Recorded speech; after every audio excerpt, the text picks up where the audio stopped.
Good morning student, आप सभी का एक बार फिर से स्वागत है आपके अपने चैनल ज्योग्राफी विद मुनीस नैन पर। तो हम 12th क्लास ज्योग्राफी की फर्स्ट बुक पढ़ रहे हैं, मानव भूगोल के मूल सिद्धांत। इसके पहले 2 चैप्टर हम कंप्लीट कर चुके हैं। आज शुरू करते हैं इसका तीसरा चैप्टर, जनसंख्या संगठन, पॉपुलेशन कंपोजिशन। तो चैप्टर शुरू करने से पहले आप सभी इस चैनल को सब्सक्राइब कर लीजिए, ताकि जो नेक्स्ट आने वाले वीडियो हैं उनके डायरेक्ट नोटिफिकेशन आपको आपके मोबाइल पर मिलते रहें। तो सबसे पहले देखिए, तीसरा चैप्टर है हमारा जनसंख्या संगठन। तो सबसे पहले बात करते हैं जनसंख्या संगठन किसे कहते हैं, पॉपुलेशन कंपोजिशन। कि जनसंख्या से संबंधित ऐसी विशेषताएं जिनको मापा जा सकता है, वही क्या कहलाती है, जनसंख्या संगठन, पॉपुलेशन कंपोजिशन कहलाता है। जैसे आयु वर्ग हो गया, स्त्री और पुरुषों का अनुपात हो गया, ग्रामीण और नगरीय जनसंख्या हो गई, लोगों के व्यवसाय हो गई, लोगों की शिक्षा हो गई, जैसे कितने पढ़े लिखे हैं कितने अनपढ़ हैं, श्रम शक्ति हो गई इत्यादि। इन सभी तथ्यों का वर्गीकरण और अध्ययन जनसंख्या संगठन कहलाता है। तो देखिए, चैप्टर शुरू करते हैं। किसी भी देश में विविध प्रकार के लोग रहते हैं, प्रत्येक व्यक्ति अपने आप में अद्वितीय है। तो लोगों को आयु के आधार पर, लिंग के आधार पर और उनके निवास स्थान के आधार पर पृथक किया जा सकता है। जनसंख्या को पृथक करने वाली अन्य कुछ विशेषताएं हैं, व्यवसाय हो गई, शिक्षा हो गई और जीवन प्रत्याशा हो गई। तो इन सभी के आधार पर हम जनसंख्या को विभाजित कर सकते हैं या माप सकते हैं। तो यही क्या कहलाता है, आपका जनसंख्या संगठन कहलाता है। तो इसमें नेक्स्ट बात करते हैं हम लिंग संगठन की। स्त्रियों और पुरुषों की संख्या किसी देश की महत्वपूर्ण जनांकीय विशेषताएं होती हैं। तो जनसंख्या में स्त्रियों और पुरुषों की संख्या के बीच के अनुपात को लिंग अनुपात कहा जाता है। इंपॉर्टेंट क्वेश्चन बन रहा है कि लिंग अनुपात किसे कहते हैं, कि जनसंख्या में स्त्रियों और पुरुषों की संख्या के बीच के अनुपात को लिंग अनुपात कहा जाता है। तो कुछ देशों में यह निम्न सूत्र द्वारा परिकलित किया जाता है। देखिए, लिंग अनुपात निकालने के अलग अलग फॉर्मूले हैं आपके।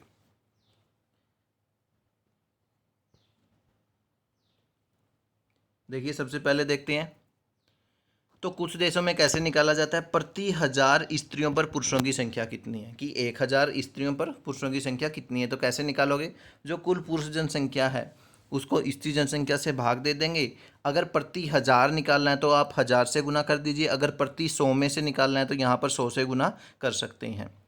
तो भारत में इस सूत्र का प्रयोग कर लिंग अनुपात याद किया जाए। तो भारत में कैसे निकाला जाता है, भारत में देखी जाती है प्रति 1000 पुरुषों पर स्त्रियों की संख्या, कि 1000 पुरुषों के पीछे स्त्रियों की संख्या कितनी है, ऐसे निकाला जाता है भारत में। तो क्या किया जाता है, जैसे भारत की कुल स्त्रियों की जनसंख्या को पुरुषों की कुल जनसंख्या से भाग दे देंगे और 1000 से गुना कर देंगे, तो 1000 पुरुषों के पीछे स्त्रियों की संख्या पता चल जाती है। तो लिंग अनुपात किसी देश में स्त्रियों की स्थिति के संबंध में महत्वपूर्ण सूचना होती है। जिन प्रदेशों में लिंग भेदभाव अनियंत्रित होता है, कि स्त्री और पुरुष दोनों, या हम कह सकते हैं लड़का और लड़की में भेदभाव किया जाता है, वहाँ लिंग अनुपात निश्चित रूप से स्त्रियों के प्रतिकूल की स्त्रियों के विपरीत होता है। इन क्षेत्रों में स्त्री भ्रूण हत्या, कि जो लड़की को भ्रूण में या गर्भ में ही मरवा दिया जाता है। स्त्री शिशु हत्या, कि जब जन्म हो जाता है, जन्म के बाद अगर लड़की होती है तो उसकी हत्या कर दी जाती है। स्त्रियों के प्रति घरेलू हिंसा, कि घर पर भी उनको प्रताड़ित किया जाता है, प्रचलित है। इसका एक कारण इन क्षेत्रों में स्त्रियों की सामाजिक आर्थिक स्तर का निम्न होना हो सकता है। आपको स्मरण होना चाहिए कि जनसंख्या में अधिक स्त्रियों का होने का अर्थ यह नहीं है कि उनका स्तर बेहतर है, कि कई बार हम देखते हैं कि लिंग अनुपात में स्त्रियों की संख्या ज़्यादा पाई गई है ग्रामीण क्षेत्रों में, लेकिन यह नहीं हो सकता कि वहाँ पर उनका स्तर बेहतर है। यह हो सकता है कि वहाँ से जो पुरुष जनसंख्या थी वो काम करने के लिए किसी और स्थान पर चली गई हो। तो इसीलिए जब काउंटिंग की जाती है तो वहाँ स्त्रियों की संख्या ज़्यादा आती है और पुरुषों की कम आती है। तो यह भी हो सकता है कि पुरुष रोजगार के लिए अन्य क्षेत्रों में प्रवास कर गए हो आप। नेक्स्ट है आपका प्राकृतिक लाभ बनाम सामाजिक हानि। देखिए, स्त्रियों को पुरुषों की तुलना में जैविक लाभ प्राप्त है। जैविक लाभ मतलब जीवन देने का, कि स्त्रियां जो है आपकी संतान पैदा या बच्चे पैदा कर सकती है, क्योंकि वे पुरुषों की तुलना में अधिक स्थितिस्थापक होती हैं। फिर भी यह लाभ उन सामाजिक हानियों वह भेदभाव द्वारा जिन्हें वे अनुभव करती हैं समाप्त हो जाता है, कि प्रकृति ने उन्हें एक जैविक लाभ प्रदान किया है, लेकिन मनुष्य ने क्या, समाज में जब उनके साथ भेदभाव किया जाता है वे, तो ये प्राकृतिक लाभ भी उनके लिए समाप्त हो जाता है। तो देखिए, जैसे विकासशील देश हैं आपके, भारत हो गया, पाकिस्तान हो गया, बांग्लादेश हो गया, इस तरह के, तो इनमें स्त्रियों को समाज में मुख्य स्थान नहीं दिया जाता, क्योंकि ये सारे के सारे क्या है, पुरुष प्रधान समाज है। तो स्त्रियों को गौण स्थान प्राप्त होने के कारण तो उनकी प्रजनन के समय भी अधिक मृत्यु हो जाती है, क्योंकि उनके स्वास्थ्य का ध्यान नहीं रखा जाता। तो प्रजनन जब वो बच्चे पैदा करती हैं तो उस समय उनमें कमजोरी ज़्यादा आती है, ब्लड की कमी हो जाती है, स्वास्थ्य सेवाएं अच्छे से नहीं मिलती। तो उस टाइम पे भी जो आपकी स्त्रियों की ज़्यादा मृत्यु हो जाती है, और इससे भी जो लिंग अनुपात है स्त्रियों के प्रतिकूल होता जाता है।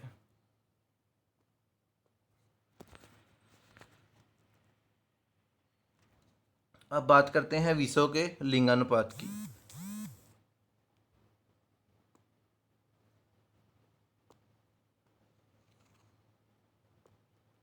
तो विश्व की जनसंख्या का औसत लिंग अनुपात प्रति 100 स्त्रियों पर 102 पुरुष है।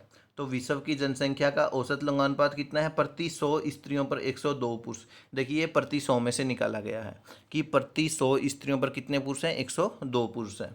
तो विश्व में उच्चतम लिंग अनुपात लाटविया में दर्ज किया गया है, जहां प्रति 100 स्त्रियों पर 85 पुरुष हैं। देखिए, अगर हम बात कर रहे हैं, एक तरफ ले लेते हैं मेल, एक तरफ ले लेते हैं फीमेल आपकी।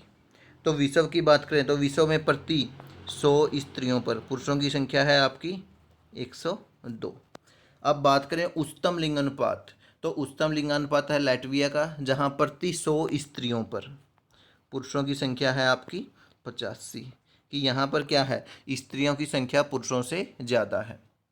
इसके विपरीत निम्नतम लिंग अनुपात संयुक्त अरब अमीरात में दर्ज किया गया, जहां प्रति 100 स्त्रियों पर 311 पुरुष हैं। कि निम्नतम सबसे कम लिंग अनुपात कहाँ पर है? आपका यूएई, यूनाइटेड अरब अमीरात में है। तो यहाँ पर प्रति 100 स्त्रियों पर पुरुषों की संख्या कितनी है? वो है आपकी 311। तो ये तो हो गया विश्व का औसत लिंग अनुपात, ये होगा विश्व का उच्चतम लिंग अनुपात, ये हो गया विश्व का निम्नतम लिंग अनुपात। तीनों इंपॉर्टेंट क्वेश्चन है आपके। लिंग अनुपात के विश्व प्रतिरूप से विश्व के विकसित प्रदेशों में कोई अलग अंतर नहीं दिखाई देता है। संयुक्त राष्ट्र संघ द्वारा सूचीबद्ध 139 देशों में लिंग अनुपात स्त्रियों के अनुकूल है। तो 139 देश ऐसे हैं जहां पर स्त्रियों की संख्या पुरुषों से अधिक है, जबकि शेष 72 देशों में यह उनके प्रतिकूल भी है, कि 72 देश ऐसे हैं जहां पर स्त्रियों की संख्या पुरुषों से कम है आपकी। तो सामान्यतः ऐसे देश आएंगे आपके एशिया के। तो एशिया में जो लिंग अनुपात है वो कम है, जैसे चीन, भारत, सऊदी अरब, पाकिस्तान, अफगानिस्तान, इन जैसे देशों में लिंग अनुपात और भी ज़्यादा कम है आपका। दूसरी ओर बात करें हम विकसित देशों के, तो जैसे रूस हो गया, रूस सहित यूरोप के एक बड़े भाग में पुरुष अल्पसंख्या में, कि पुरुषों की कमी है, और जो इस लिंग अनुपात वो स्त्रियों के अनुकूल है। तो यूरोप में अनेक देशों में पुरुषों की कमी, वहाँ स्त्रियों की बेहतर स्थिति, और भूतकाल में विश्व के विभिन्न भागों में अत्यधिक पुरुष उत्प्रवास के कारण है। कि जो यूरोप के अधिकतर देश हैं वहाँ पर स्त्रियों की बेहतर स्थिति हैं, क्योंकि जो जॉब करने के लिए स्त्रियाँ बाहर जाती हैं, वहाँ पर जो आपके पुरुष होते हैं वो गाँव में ही अपना कृषि कार्य करते रहते हैं। दूसरा जो भूतकाल था कि पुराने समय में वहाँ से अधिकतर पुरुष जनसंख्या थी, जो व्यापार के लिए या अन्य किसी काम से विश्व के अन्य भागों में वहाँ से प्रवास कर गई, और इस वजह से भी वहाँ पर स्त्रियों की संख्या ज़्यादा पाई जाती है आपकी।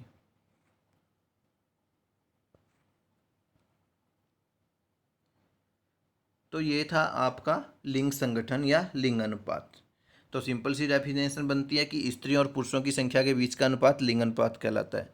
अगर भारत की बात करें तो प्रति 1000 पुरुषों के पीछे स्त्रियों की संख्या आपका लिंग अनुपात कहलाता है। तो देखिए, ये तो था आपका लिंग अनुपात। तो अब कुछ ऐसे फैक्टर भी होते हैं जो लिंग अनुपात को प्रभावित करते हैं। तो देखिए, थोड़ा जान लेते हैं कौन से। एक है आपका स्त्री और पुरुष के जन्म दर में अंतर, कि जो मेल और फीमेल इन दोनों के जन्म दर में अंतर होता है। तो देखिए, जन्म के समय जो आपके लड़के या आप कह सकते हैं नर बच्चे, जो मादा बच्चे लड़कियों से अधिक पैदा होते हैं। मान लीजिए नॉर्मल सा लगाएं तो जैसे जन्म के समय 107 से 108 अगर लड़के पैदा हुए हैं तो 100 के आसपास लड़कियां पैदा होती हैं। तो यहाँ पर क्या है, लिंगानुपात स्त्रियों के प्रतिकूल होता है। लेकिन जन्म के बाद और पहले जन्म के पहले की और जन्म के बाद की दशाएं कभी कभी परिवर्तित हो जाती हैं। ऐसा हो सकता है कि जन्म के बाद जो पैदा हुए लड़के हैं उनकी मृत्यु हो जाए, ज़्यादा संख्या में होने लगे, और स्त्रियों की या लड़कियों की मृत्यु ना हो। तो उस समय क्या होता है, जो ये प्रतिकूल था स्त्रियों के लिंग अनुपात वो अनुकूल हो सकता है। दूसरा होता है आपका स्त्री पुरुष की मृत्यु दर में अंतर, कि मेल और फीमेल की जो मृत्यु दर है, मृत्यु दर में अंतर। यहाँ था आपका जन्म दर में, तो मृत्यु दर में अंतर। तो देखिए, पुरुष और स्त्री मृत्यु दर में अंतर होने के कारण भी लिंग अनुपात में अंतर आ जाता है। जैसे विकासशील देश है, तो विकासशील देशों में शिशु मृत्यु दर लड़कियों की तुलना में लड़कों की अधिक होती है। इस कारण जन्म के समय प्राकृतिक तौर पर होने वाली लड़कियों की अधिकता एक ही वर्ष में समाप्त हो जाती है। जो विकसित देश होते हैं इसमें जीवन की सभी अवस्थाओं में पुरुष मृत्यु दर स्त्री मृत्यु दर से अधिक होती है, कि वहाँ पर पुरुष अधिक मरते हैं, स्त्रियों की मरने की संख्या कम होती है। अतः जन्म के समय पुरुषों की बढ़ी हुई संख्या धीरे धीरे समाप्त होती जाती है, और वहाँ पर जो लिंगानुपात है वो स्त्रियों के अनुकूल हो जाता है। तीसरा होता है आपका जैसे प्रवास होता है, माइग्रेशन, जो स्त्रियों और पुरुषों का प्रवास भी लिंगानुपात को प्रभावित करता है। जैसे भारत या अन्य विकासशील देश हैं, यहाँ पर जो नौकरी की तलाश में जो पुरुष जनसंख्या है वो गांव से शहर की ओर प्रवास कर जाती है। तो इस वजह से जो शहर है, शहरों में पुरुषों की संख्या अधिक हो जाती है और गांव में उनकी संख्या कम हो जाती है। तो गांव छोड़कर गए हैं शहरों में, तो मतलब शहरों में पुरुषों की संख्या कम हो गई है, ज़्यादा हो गई है, तो शहरों में स्त्रियों की संख्या उनसे कम हो जाएंगी। इसके विपरीत अगर गांव की बात करें तो गांव में से क्या है, पुरुष चले गए, पीछे कौन रह गई, स्त्रियां रह गई हैं। तो वहाँ पर स्त्रियों की संख्या ज़्यादा हो जाती है और पुरुषों की संख्या कम हो जाती है। तो इस तरह से भी लिंगानुपात आपका प्रभावित होता है।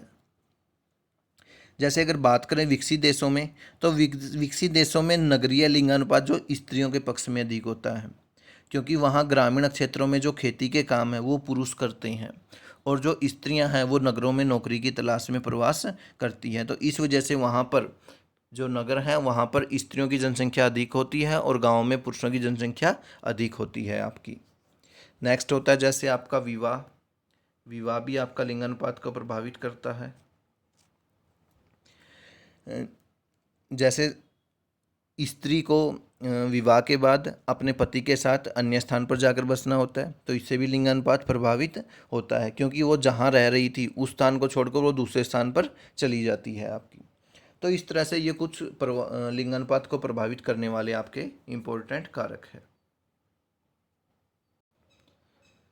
नेक्स्ट हमारा टॉपिक है आयु संरचना, एज स्ट्रक्चर। तो आयु संरचना विभिन्न आयु वर्गों के लोगों की संख्या को प्रदर्शित करता है। तो आयु संरचना किसे कहते हैं, कि आयु संरचना से अभिप्राय विभिन्न आयु वर्गों के लोगों की संख्या से है। तो देखिए, लोगों में क्या स्त्री और पुरुष दोनों शामिल होते हैं। विभिन्न आयु वर्ग की जो जनसंख्या है उसको अलग अलग आयु वर्ग में डिवाइड कर लिया जाता है। जैसे 0 से लेकर आपका 14 वर्ष तक का एक आयु वर्ग हो गया, उसके बाद 15 से लेकर 59 आयु वर्ग तक का एक हो गया, उसके बाद 60 या 60 से अधिक का एक हो गया आपका। तो इस तरह से अलग अलग आयु वर्गों में लोगों की संख्या को प्रदर्शित करता है। तो जनसंख्या संगठन का एक महत्वपूर्ण सूचक है, क्योंकि जो 15 से 59 आयु वर्ग के बीच जनसंख्या का बड़ा आकार एक विशाल कार्यशील जनसंख्या को इंगित करता है। तो आयु वर्ग कौन सा लिया है, ये वाला लिया है बीच वाला 15 से 59 वाला। तो इसमें कौन सी कार्यशील जनसंख्या शामिल होती है। 60 वर्ष से अधिक आयु वाली जनसंख्या का एक बड़ा अनुपात उस वृद्ध जनसंख्या को प्रदर्शित करता है जिसे स्वास्थ्य संबंधी सेवाओं के लिए अधिक खर्च की आवश्यकता होती है। दूसरा आयु वर्ग है 60 या 60 से अधिक वाला।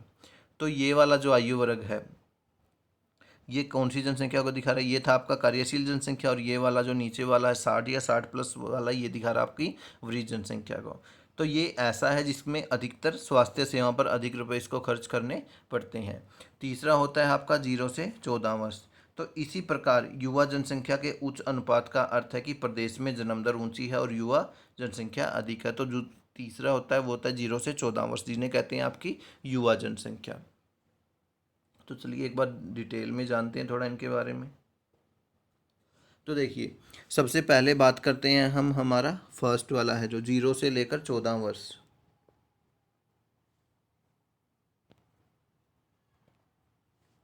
सबसे पहले बात करते हैं 0 से लेकर 14 वर्ष वाले को।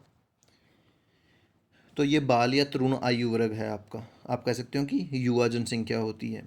तो इस वर्ग में जो है 14 साल तक के आयु के बच्चों को शामिल किया जाता है आपका। तो यह आयु वर्ग अधिक रूप से क्या होता है, अनुत्पादक होता है, कि उत्पादन का कोई कार्य नहीं करता है। तो ये वाला आयु वर्ग किस पर निर्भर करता है, ये वाला आपकी जो कार्यशील जनसंख्या है 15 से 59 आयु वर्ग के, इस पर आश्रित रहता है।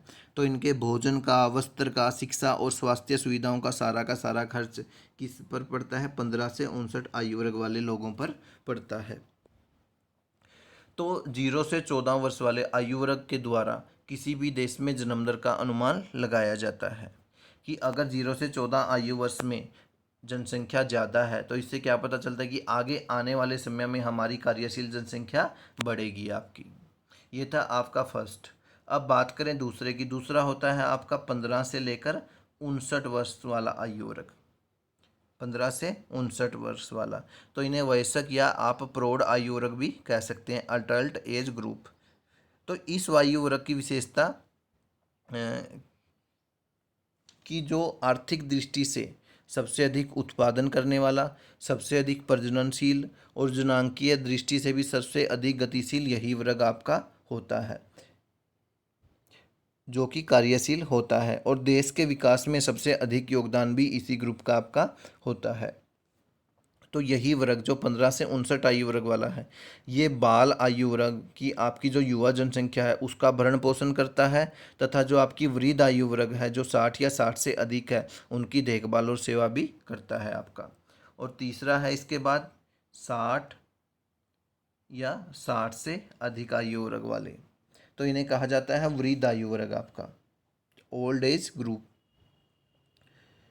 तो इस प्रकार की जो आयु वर्ग है यह कार्यशील जनसंख्या पर आधारित होता है, और इसके द्वारा किसी भी देश की जीवन प्रत्याशा का अनुमान लगाया जाता है कि लोगों की औसत जीवन आयु कितनी है। कि अगर 60 साल से अधिक के ज़्यादा लोग हैं तो इससे पता चल रहा है कि वहाँ की जो जीवन प्रत्याशा है वो अधिक हो गई है, कि लोगों के जीने की एवरेज जो एज है वो ज़्यादा बढ़ गई है। तो इस प्रकार की जो आयु संरचना वाले लोगों पर की ये स्वास्थ्य और सामाजिक सेवाओं पर अधिक बोझ पड़ता है। तो वृद्ध लोग प्रौढ़ लोगों का दायित्व होते हैं, कि जो वृद्ध ये वाली जनसंख्या भी किस पर आधारित है, ये वाले भी आपकी 15 से 59 वर्ष वाली आयु के लोगों पर आधारित होती है। ये था आपका आयु संरचना। तो अगर बात की जाए जो विकासशील देश हैं, विकासशील देशों में आपकी युवा जनसंख्या ज़्यादा है,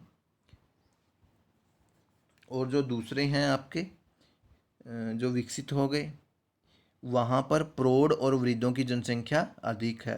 तो आने वाले समय में जो विकासशील देश हैं इनके अंदर जो कार्यशील जनसंख्या उसकी मात्रा बढ़ जाएगी आपकी। नेक्स्ट टॉपिक है हमारा आयु लिंग पिरामिड, एज सेक्स पिरामिड। तो देखिए, जनसंख्या की आयु लिंग संरचना का अभिप्राय विभिन्न आयु वर्गों में स्त्रियों और पुरुषों की संख्या से है। जनसंख्या पिरामिड का प्रयोग जनसंख्या की आयु लिंग संरचना को दर्शाने के लिए किया जाता है, कि जो आयु लिंग संरचना है इसको आयु लिंग पिरामिड के द्वारा प्रदर्शित किया जाता है, कि जो आपकी एज एंड सेक्स कंपोजिशन है उसको एज एंड सेक्स पिरामिड के द्वारा प्रदर्शित किया जाता है। तो जनसंख्या पिरामिड बात कर रहे हैं हम आयु लिंग पिरामिड की, तो किसे कहते हैं, विभिन्न आयु वर्गों में, विभिन्न आयु वर्ग मतलब 0 से 4 साल के, 5 से 9 साल का, 10 से 14 साल का आयु वर्ग, 15 से 19 साल का, 20 से 24 साल का, 25 से 29, इस तरह से 100 तक के जो आयु वर्ग हैं ये अलग अलग। तो विभिन्न आयु वर्गों में स्त्रियों और पुरुषों की संख्या को दर्शाने वाले रेखा चित्र को आयु लिंग पिरामिड कहा जाता है आपका। तो देखिए ये आयु लिंग पिरामिड दिखाया गया है। तो क्या है इसमें, जो ये वाई एक्सिस है, वाई एक्सिस पर तो दिखाया गया है आयु वर्ग वर्ष, आयु वर्ग वर्ष, और जो ये एक्स एक्सिस है, एक्स एक्सिस पर दिखाया गया है कुल जनसंख्या का प्रतिशत आपका।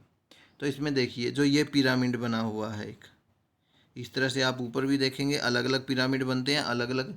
तो इस पिरामिड में एक तरफ तो दिखाई जाती है पुरुषों की, जो आपका लेफ्ट हैंड साइड है, जो आपका बायां भाग है उस तरफ पुरुष जनसंख्या दिखाई जाती है। जो आपका राइट हैंड साइड है उस तरफ आपकी स्त्री जनसंख्या को प्रदर्शित किया जाता है।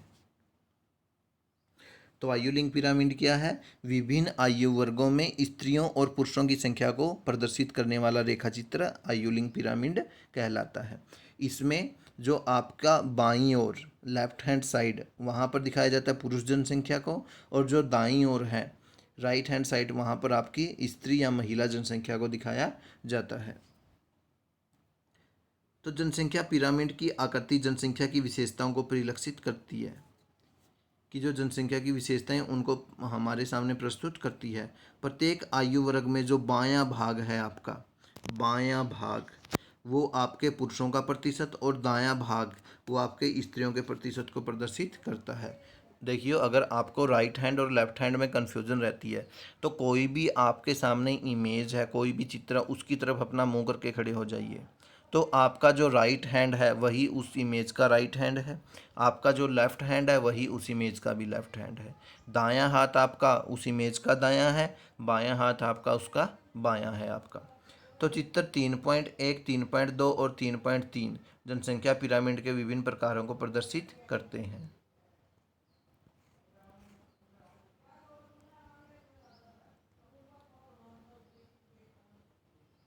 सबसे पहली है आपकी विस्तारित होती हुई जनसंख्या। सबसे पहले बात करेंगे विस्तारित होती, तो तीन अलग अलग आयु वर्ग पढ़ेंगे हम। एक है विस्तारित होती है जनसंख्या, दूसरी है आपकी स्थिर जनसंख्या और तीसरी है हासमान जनसंख्या। तो इन तीन प्रकार की जनसंख्या के तीन प्रकार के अलग अलग पिरामिड प्रदर्शित होते हैं। तो सबसे पहले दिया गया है नाइजीरिया का आयुलिंग पिरामिड। जैसा कि आप देख सकते हैं विस्तृत आकार वाला त्रिभुजाकार पिरामिड है। विस्तृत आकार वाला कैसा पिरामिड है? एक त्रिभुज के आकार का पिरामिड बना हुआ है। पिरामिड जो अल्प विकसित देशों का प्रतिरूपी है। तो किन देशों को प्रदर्शित कर रहा है? ये अल्प विकसित देशों को प्रदर्शित कर रहा है। इस पिरामिड में उच्च जन्म दर के कारण निम्न आयु वर्गों में विशाल जनसंख्या पाई जाती है। तो देखिए, तो ये नाइजीरिया का पिरामिड दिया गया है। इसमें जो नीचे वाले आयु वर्ग हैं 0 से 4, 5 से 9, 10 से 14, 15 से 19, 20 से, तो आप देख रहे हैं कि जो नीचे वाले आयु वर्ग हैं इनमें जो जनसंख्या क्या है बिल्कुल ज़्यादा है, और आधार क्या है इनका? चौड़ा है आपका। ये देखिए, तो आधार क्या है? चौड़ा है। तो इस पिरामिड में उच्च जन्म दर के कारण निम्न आयु वर्गों में विशाल जनसंख्या पाई जाती है। यदि आप बांग्लादेश और मैक्सिको, तो और कौन कौन से जो देश है जिनके पिरामिड इसके जैसे बन सकते हैं? बांग्लादेश हो गया आपका, मैक्सिको, तो इनके लिए पिरामिड की रचना करेंगे तो वो भी ऐसे ही दिखाई देंगे। तो जो विस्तारित होती जनसंख्या वाला त्रिभुजाकार पिरामिड है ये अल्प विकसित देशों को प्रदर्शित करता है।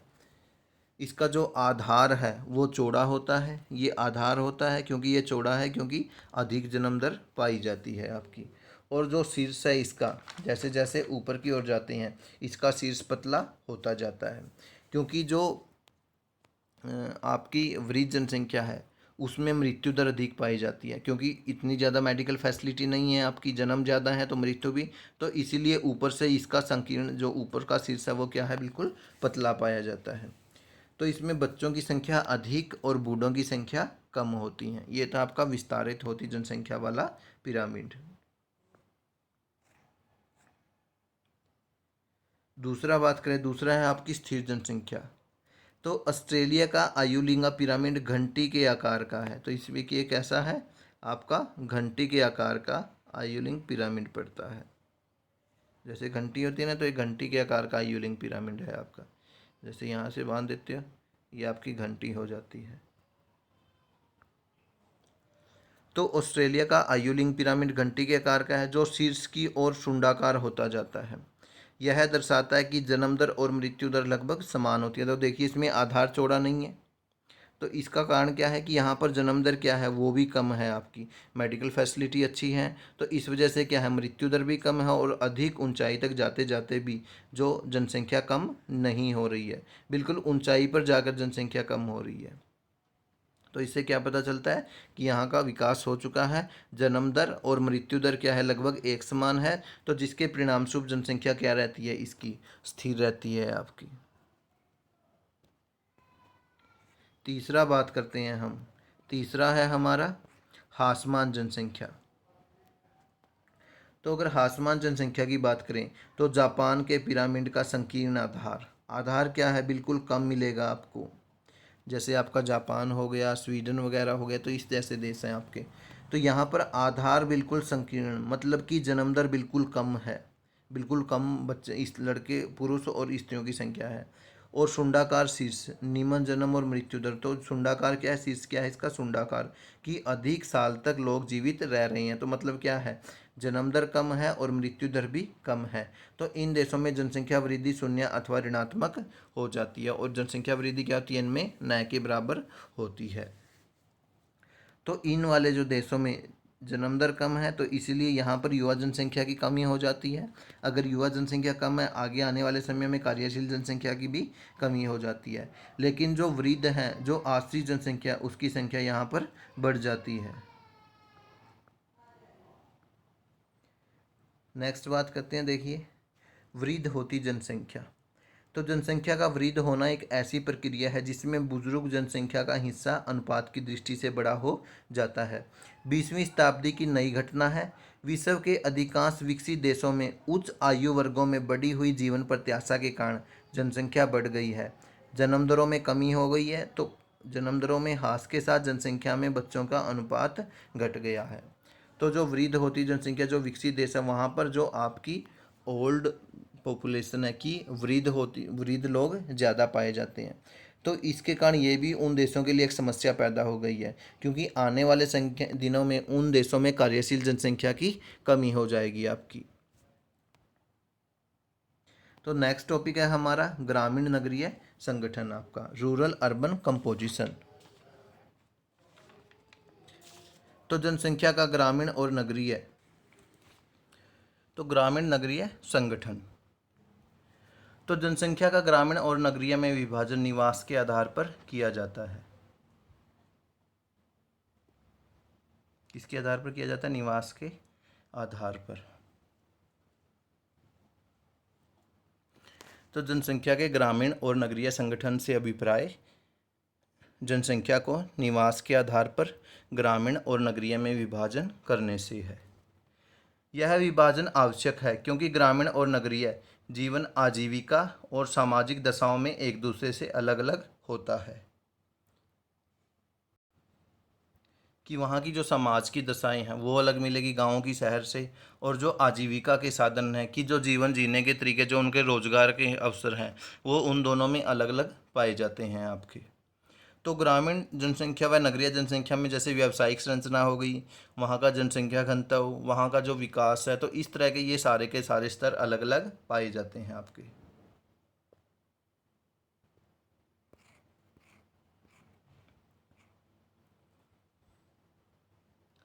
तो इनमें आयु लिंग संगठन, व्यावसायिक संरचना, जनसंख्या का घनत्व और विकास के स्तर, ये सारे अलग अलग पाए जाते हैं। तो यद्यपि ग्रामीण और नगरीय जनसंख्या में अंतर करने के मापदंड एक देश के दूसरे देश से भिन्न है। सामान्य रूप से ग्रामीण क्षेत्र वे होते हैं जिनमें लोग प्राथमिक क्रियाओं में संलग्न होते हैं। कि ग्रामीण क्षेत्र किसे कहोगे, कि ग्रामीण क्षेत्र वे होते हैं जिसमें अधिकतर लोग प्राथमिक क्रियाएं, मतलब कृषि से संबंधित कार्य में लगे होते हैं।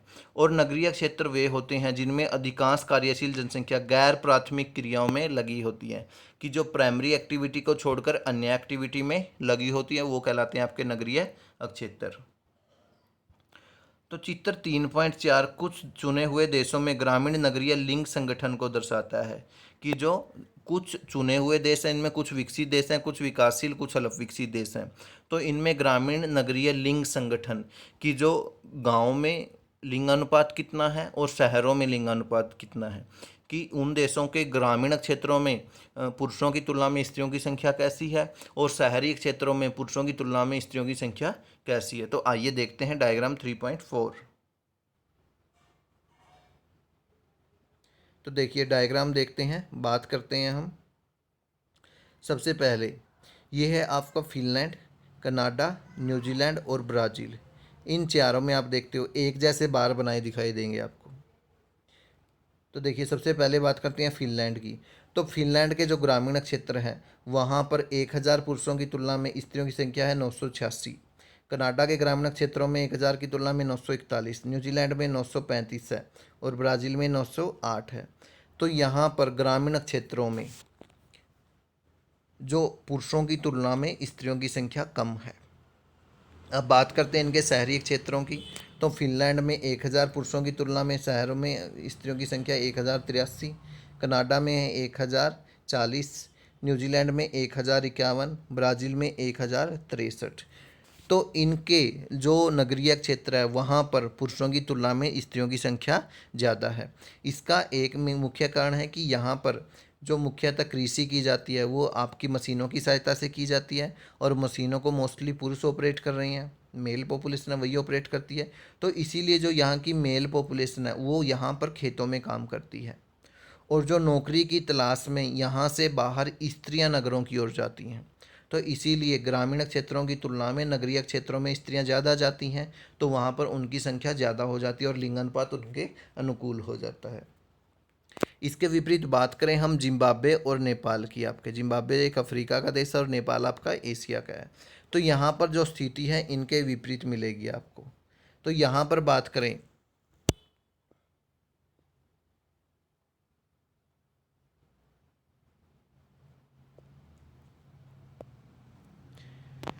तो यहाँ पर बात करें इन दोनों की, तो यहाँ देखते हैं तो ग्रामीण क्षेत्रों में यहाँ 1000 पुरुषों की तुलना में स्त्रियों की संख्या है 1129 और नेपाल में है 1112।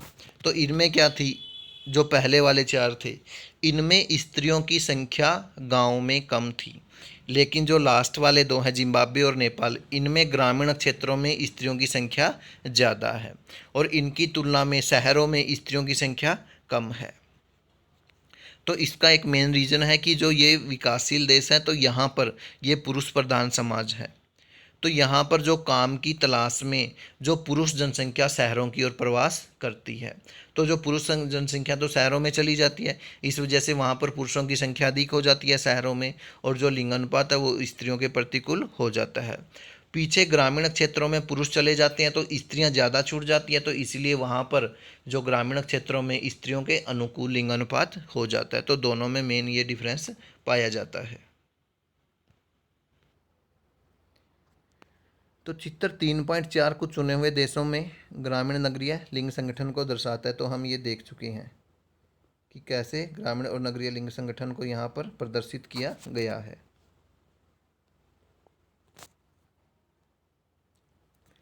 कनाडा और फिनलैंड जैसे पश्चिम यूरोपीय देशों में ग्रामीण और नगरीय लिंगानुपात में अंतर अफ्रीकी और एशियाई देशों जिम्बाब्वे और नेपाल की ग्रामीण और नगरीय लिंगानुपात के विपरीत है।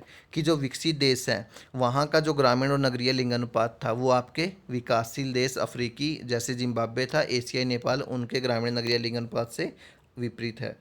पश्चिमी देशों में ग्रामीण क्षेत्रों में स्त्रियों की अपेक्षा पुरुषों की संख्या अधिक है।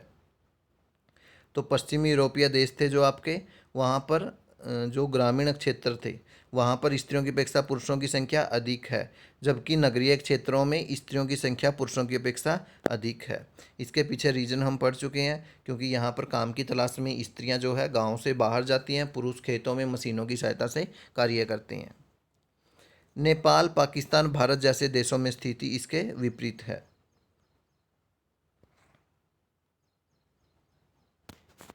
नगरीय क्षेत्रों में रोजगार के अवसरों की अधिक संभावना के कारण ग्रामीण क्षेत्रों से महिलाओं के आगमन के परिणाम स्वरूप यूरोप, कनाडा और संयुक्त राज्य अमेरिका के नगरीय क्षेत्रों में महिलाओं की अधिकता है।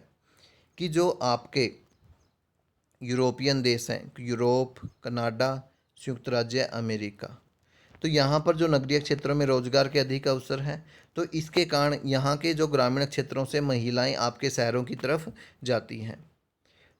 तो कृषि भी इन विकसित देशों में अत्यधिक मशीनीकृत है, मशीनों से कृषि की जाती है और लगभग एक पुरुष प्रधान व्यवसाय है कृषि।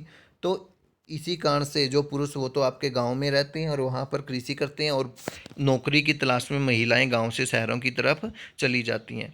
इसके विपरीत अगर बात करें एशिया के देशों की, तो एशिया के नगरीय क्षेत्रों में पुरुष प्रधान प्रवास के कारण लिंग अनुपात भी पुरुषों के अनुकूल है।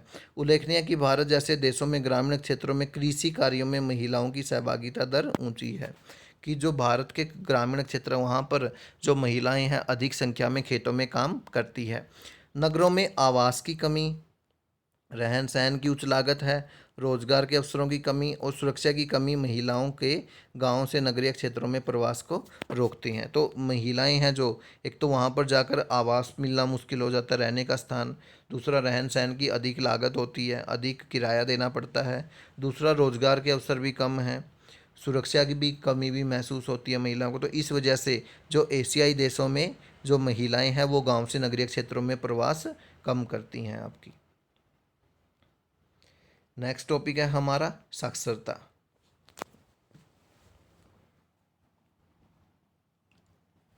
तो किसी देश में साक्षर जनसंख्या का अनुपात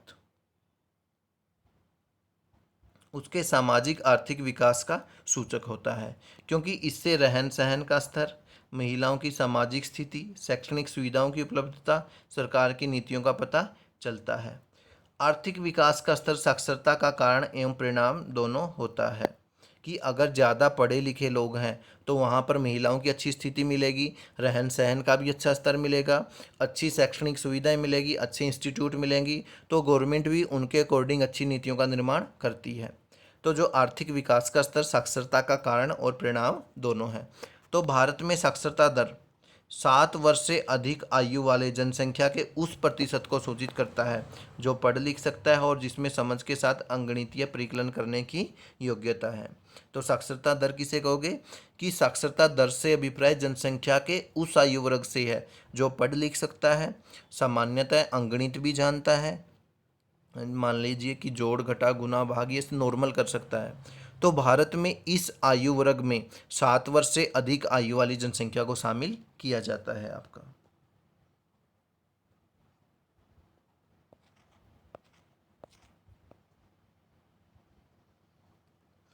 नेक्स्ट टॉपिक है हमारा व्यावसायिक संरचना। कि जो हमारे विभिन्न आयु वर्ग थे हमने देखे थे कि 0 से 14 वाला था, 15 से 59 वाला था और 60 या 60 से अधिक वाला था। तो उनमें जो बीच वाला था 15 से 59 वाला कार्यशील जनसंख्या, तो व्यावसायिक संरचना के अंतर्गत वही लोग शामिल होते हैं। तो जो कार्यशील जनसंख्या है वो अलग अलग व्यवसाय करती है, कोई प्राइमरी एक्टिविटी में लगा है, कोई सेकेंडरी में लगा है, कोई टर्सरी में लगा है, कोई क्वार्टरली में लगा है। तो उसी के अनुसार अलग अलग भागों में उन व्यवसायों को बांटा जाता है। तो कार्यशील जनसंख्या 15 से 59 आयु वर्ग में स्त्रियों और पुरुष कृषि, वानिकी, मत्स्यन, विनिर्माण, मैन्युफैक्चरिंग हो गया, निर्माण, व्यावसायिक परिवहन, सेवाएं, संचार और अन्य अवर्गीकृत सेवाओं जैसे व्यवसायों में भाग लेते हैं। तो देखिए जो कौन कौन से व्यवसाय हैं। जो कृषि हो गया आपका, वानिकी वनों से जैसे लकड़ियां उठाना, फलों को इकट्ठे करना, मत्स्य पालन करना, खनन, खाने खोदना, ये सभी प्राथमिक क्रियाओं में शामिल आपकी प्राइमरी एक्टिविटी हैं। उसके बाद जो मैन्युफैक्चरिंग है, जो निर्माण है, विनिर्माण और उद्योग, ये आपकी द्वितीय क्रियाओं में शामिल होती हैं। उसके बाद जो व्यापार हो गया, परिवहन, संचार और अन्य सेवाएं, इनको तृतीय क्रियाओं में शामिल किया गया है। इसके बाद जो रिसर्च से संबंधित है, जो अनुसंधान हो गया, सूचना प्रौद्योगिकी हो गया, वैचारिक विकास, जो रिसर्च की जाती हैं, खोजें की जाती हैं, तो इससे जुड़े सारे कार्य चतुर्थ क्रियाओं के रूप में वर्गीकृत किए जाते हैं। तो इन 4 खंडों में कार्यशील जनसंख्या का अनुपात किसी राष्ट्र के आर्थिक विकास के स्तरों का एक अच्छा सूचक है, कि इन चारों में से किसी देश की जनसंख्या मुख्य रूप से कौन सा कार्य कर रही है, कि वो वहाँ के अधिकतर लोग प्राथमिक क्रियाएं कर रहे हैं, या द्वितीय क्रिया में लगे हैं, या तृतीयक में लगे हैं, या चतुर्थ क्रियाओं में लगे हैं। तो उनके कार्य के आधार पर ही किसी भी देश के आर्थिक विकास का पता चलता है।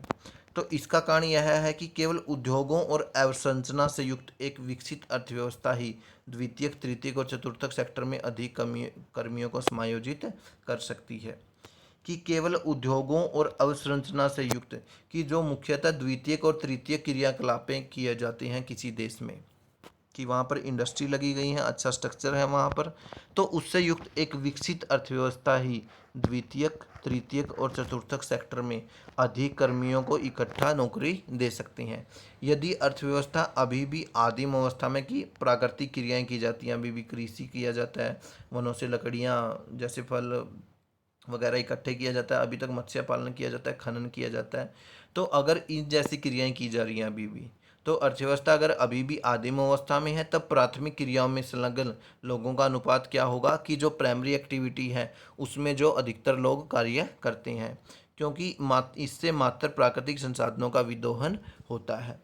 तो अगर किसी देश में अधिकतर जनसंख्या अभी भी प्राथमिक क्रियाओं में लगी हुई है, तो इससे पता चल रहा है कि उस देश का अभी विकास नहीं हुआ है। अगर अधिकतर जनसंख्या द्वितीयक, तृतीयक, चतुर्थक क्रियाओं में लगी हुई है, तो वो आप राष्ट्र जो है विकसित अवस्था की तरफ बढ़ता जा रहा है। तो इस तरह से 4 प्रकार की जनसंख्या पता चली। प्राथमिक क्षेत्र में कार्य करने वाले थे, जो कृषि से संबंधित थे, वानिकी, मत्स्य खनन से संबंधित थे। द्वितीयक क्षेत्र में कार्यशील जनसंख्या, जो विनिर्माण हो गया, कृषि से विनिर्माण उद्योगों से संबंधित थे। तृतीय क्षेत्र में जो कार्यशील जनसंख्या, जो आपके परिवहन, व्यापार, संचार और अन्य सेवाओं से संबंधित थे। चतुर्थक क्षेत्र में कार्यशील जनसंख्या, ऐसे लोग जो वैचारिक विकास जैसे रिसर्च, अनुसंधान, प्रौद्योगिकी, टेक्नोलॉजी हो गए, तो इस जैसे कार्यों से जुड़े हुए थे। ये थी आपकी व्यावसायिक संरचना। तो इसी के साथ आपका 3rd चैप्टर ख़त्म होता है। तो जल्दी मिलते हैं 4th चैप्टर के साथ, तब तक के लिए थैंक यू।